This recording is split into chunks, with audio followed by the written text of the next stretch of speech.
ಉದ್ಯೋಗ ವಾರ್ತೆ ಯೂಟ್ಯೂಬ್ ಚಾನಲ್ಗೆ ಎಲ್ಲ ನನ್ನ ಸ್ಪರ್ಧಾ ಮಿತ್ರರಿಗೆ ಆತ್ಮೀಯ ಸ್ವಾಗತವನ್ನು ಕೋರ್ತಾ, ನಿಮಗೆಲ್ಲ ಗೊತ್ತಿರೋ ಹಾಗೆ KPTCL 2022ರಲ್ಲಿ ಒಂದು ಅಧಿಸೂಚನೆ ಹೊರಡಿಸಿರುತ್ತೆ ಕಿರಿಯ ಒಂದು ಸಹಾಯಕರಿಗೆ.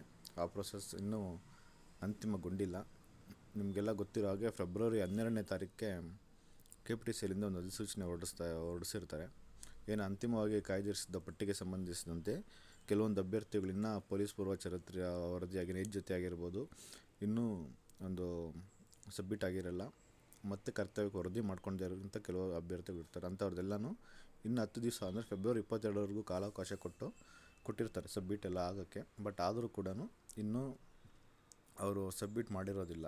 ಆದ್ದರಿಂದ ಅಂಥ ಅಭ್ಯರ್ಥಿಗಳನ್ನು, ಅಂದರೆ ಯಾರೆಲ್ಲ ಫೆಬ್ರವರಿ 12ನೇ ತಾರೀಕು ಪಟ್ಟಿಯಲ್ಲಿ ಉಲ್ಲೇಖಿಸಿರ್ತಾರೆ ಅಂಥವ್ರದ್ದು ಮತ್ತೆ ಆ ಲಿಸ್ಟಲ್ಲಿ ಸಂಬಂಧಪಟ್ಟಂತೆ ಮತ್ತೆ ಯಾರು ಮಾರ್ಚ್ 6ನೇ ತಾರೀಕು ಇನ್ನೊಂದು ಅಧಿಸೂಚನೆ ಹೊರಡಿಸಿರ್ತಾರೆ.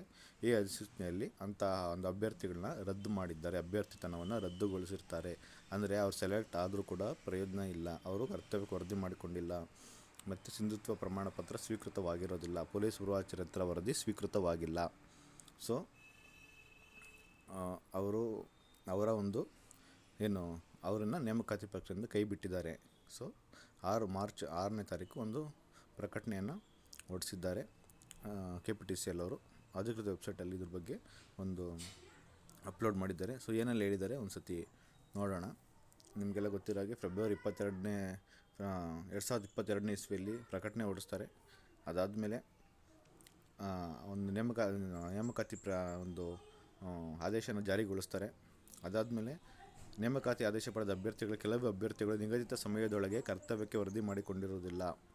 ಆಯ್ಕೆ ಹೊಂದಿದ ಅಭ್ಯರ್ಥಿಗಳ ಪೈಕಿ ನೈಜತೆ ಸಿಂಧುತ್ವ ಪ್ರಮಾಣಪತ್ರ ಒದಗಿಸಲು ಕ್ರಮ ಕೈಗೊಳ್ಳದ ಅಭ್ಯರ್ಥಿಗಳಿಗೆ ನೈಜತೆ ಸಿಂಧುತ್ವ ಪ್ರಮಾಣಪತ್ರ ಒದಗಿಸಲು ಉಲ್ಲೇಖ 3 ಅಂದರೆ ಫೆಬ್ರವರಿ 12ನೇ ತಾರೀಕು ಆ ಆದೇಶದಲ್ಲಿ ಕೊನೆಯ ಅವಕಾಶವನ್ನು ನೀಡಿರ್ತಾರೆ. ಆದರೆ ಯಾವುದೇ ಅಭ್ಯರ್ಥಿಗಳು ನಿಗದಿತ ಸಮಯದೊಳಗೆ ನೈಜತೆ ಸಿಂಧುತ್ವ ಪ್ರಮಾಣಪತ್ರ ಒದಗಿಸಲು ಕ್ರಮ ವಹಿಸಿರುವುದಿಲ್ಲ. ಯಾವ ಅಭ್ಯರ್ಥಿಗಳು ಆ ಪಟ್ಟಿಯಲ್ಲಿ ಯಾವ ಅಭ್ಯರ್ಥಿಗಳು ಕ್ರಮ ವಹಿಸಿಲ್ಲ ಅಂತ ಹೇಳ್ತಾ ಇದ್ದಾರೆ. ಆದ್ದರಿಂದ ಇಂತಹ ಒಂದು ಅಭ್ಯರ್ಥಿಗಳ ಅಭ್ಯರ್ಥನವನ್ನು ರದ್ದುಗೊಳಿಸಲಾಗಿದೆ. ಸದರಿರವರುಗಳು ನೇಮಕಾತಿಯ ಮೇಲೆ ಯಾವುದೇ ಹಕ್ಕನ್ನು ಹೊಂದಿರುವುದಿಲ್ಲ ಅಂತ ಹೇಳಿದ್ದಾರೆ. ನೀವೆಲ್ಲ ನೋಡ್ಬೋದು, ಕರ್ತವ್ಯಕ್ಕೆ ವರದಿ ಮಾಡಿಕೊಳ್ಳದ ಅಭ್ಯರ್ಥಿಗಳು ಅಂದ್ಬಿಟ್ಟು ಎಲ್ಲನೂ ಬೈಫರ್ಗೇಷನ್ ಕೊಟ್ಟಿದ್ದಾರೆ. ಕರ್ತವ್ಯಕ್ಕೆ ವರದಿ ಮಾಡಿಕೊಳ್ಳದ ಅಭ್ಯರ್ಥಿಗಳು ಕಿರಿಯ ಸಹಾಯಕ ನಾನ್-HKಯಲ್ಲಿ ಇಬ್ಬರು. ಸೊ ಮತ್ತು ನೈಜತೆ ಸಿಂಧುತ್ವ ಸ್ವೀಕೃತಿಗೊಳ್ಳದ ಅಭ್ಯರ್ಥಿಗಳು, ಇದು ಸಪ್ರೇಟ್ ಪಟ್ಟಿ, ಎರಡು ಪಟ್ಟಿ ಕೊಟ್ಟಿದ್ದಾರೆ. ಕರ್ತವ್ಯಕ್ಕೆ ವರದಿ ಮಾಡಿಕೊಳ್ಳದೇ ಇರೋದೊಂದು, ಸಿಂಧುತ್ವ ಪ್ರಮಾಣ ಪತ್ರ ಸ್ವೀಕಾರ ಆಗದೇ ಇರೋಂಥ ಅಭ್ಯರ್ಥಿಗಳು. ಕರ್ತವ್ಯಕ್ಕೆ ವರದಿ ಮಾಡಿಕೊಳ್ಳದೇ ಇರೋರು ಇಬ್ಬರು ಕರ್ತವ್ಯಕ್ಕೆ ವರದಿ ಮಾಡಿಕೊಂಡಿಲ್ಲ, ಅಂಥವ್ರ ನೇಮಕಾತಿಯನ್ನು ರದ್ದು ಮಾಡಿದ್ದಾರೆ.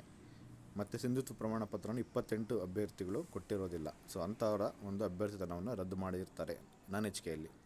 HKಯಲ್ಲಿ ಬಂದರೆ ಒಬ್ಬ ಅಭ್ಯರ್ಥಿಯನ್ನು ಒಂದು ಅಭ್ಯರ್ಥಿತನವನ್ನು ರದ್ದು ಮಾಡಿದ್ದಾರೆ. ಸೊ ಖಂಡಿತ ಇಲ್ಲಿ ಯಾರೆಲ್ಲ ಒಂದು ಅಭ್ಯರ್ಥಿಗಳು ಇದಕ್ಕಿಂತ ಒಳ್ಳೆ ಜಾಬ್ ಸಿಕ್ಕಿ ಹೋಗಿದ್ರೆ ಒಳ್ಳೆ ಆ್ಯಂಡ್ ಗುಡ್. ಆದರೆ ಅವರು ಇಲ್ಲ ಲೇಟಾಗಿ ಡಿಲೇ ಆಗಿ ಈ ಥರ ಆಗಿದೆ ಅಂದರೆ ನಿಜವಾಗ್ಲೂ ಬ್ಯಾಡ್ ಲಕ್ ಅಂತಲೇ ಹೇಳ್ಬೋದು. ಯಾಕಂದರೆ ಕೊನೆಯ ಹಂತದಲ್ಲೂ ಹೋಗಿ ಅವರು ಬರೋದು, ಅವರೆಲ್ಲ ಹಾರ್ಡ್ ವರ್ಕ್ ಮಾಡಿರ್ತಾರೆ. ಸೊ ಎಲ್ಲೋ ಒಂದು ಕಡೆ ಅವರ ನೆಗ್ಲಿಜೆನ್ಸಿನ ಅಥವಾ ಏನನ್ನೋದು ಗೊತ್ತಿಲ್ಲ. ಬಟ್ ಆದರೆ ಇಷ್ಟು ಜನ ನೇಮಕಾತಿ ಪ್ರಕ್ರಿಯೆಯಿಂದ ಹೊರಗೆ ಬಂದಿದ್ದಾರೆ.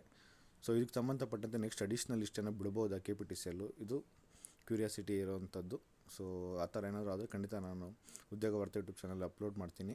ಸೊ ನೆಕ್ಸ್ಟು ಏನಾದರೂ ಇಷ್ಟು ಜನ ಔಟ್ ಆಗಿದ್ದಾರೆ, ಇದಕ್ಕೆ ಸಂಬಂಧಪಟ್ಟಂತೆ ಏನಾದರೂ ಒಂದು ನೆಕ್ಸ್ಟ್ ಅಡಿಷ್ನಲ್ ಲಿಸ್ಟನ್ನು ಬಿಡಬೇಕು ಅಂತಲೇ ಹೇಳೋದು. ಯಾಕಂದರೆ ಇಷ್ಟು ಪೋಸ್ಟ್ ಖಾಲಿ ಇದೆ, ಮತ್ತು ಬ್ಯಾಕ್ಲಾಗ್ಸ್ ಮಾಡೋ ಬದಲು ನೆಕ್ಸ್ಟು ಅವರ ಒಂದು ಹಿಂದೆ ಏನಿರ್ತಾರೆ ಅಂಥವ್ರು ಕೊಟ್ಟರೆ ಅವ್ರಿಗೆ ಉದ್ಯೋಗ ಕೂಡ ಸಿಗುತ್ತೆ. ಸೊ ನೋಡೋಣ KPTCLಯಿಂದ ನೆಕ್ಸ್ಟ್ ಹೆಜ್ಜೆ ಏನು ಅನ್ನೋದು, ಮುಂದಿನ ಒಂದು ಹೆಜ್ಜೆ.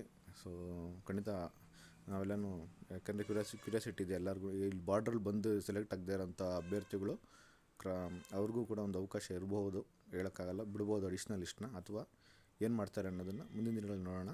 ಖಂಡಿತ ಅಪ್ಡೇಟ್ ಮಾಡ್ತೀನಿ. ಸೊ ಉದ್ಯೋಗ ವಾರ್ತೆ ಯೂಟ್ಯೂಬ್ ಚಾನಲ್ ನಿಮ್ಗೆ ಇಷ್ಟ ಆಗಿದೆ ಲೈಕ್ ಮಾಡಿ, ಶೇರ್ ಮಾಡಿ, ಸಬ್ಸ್ಕ್ರೈಬ್ ಮಾಡಿ ಅಂತ ಹೇಳ್ತಾ ಧನ್ಯವಾದಗಳು. ಶುಭ ದಿನ.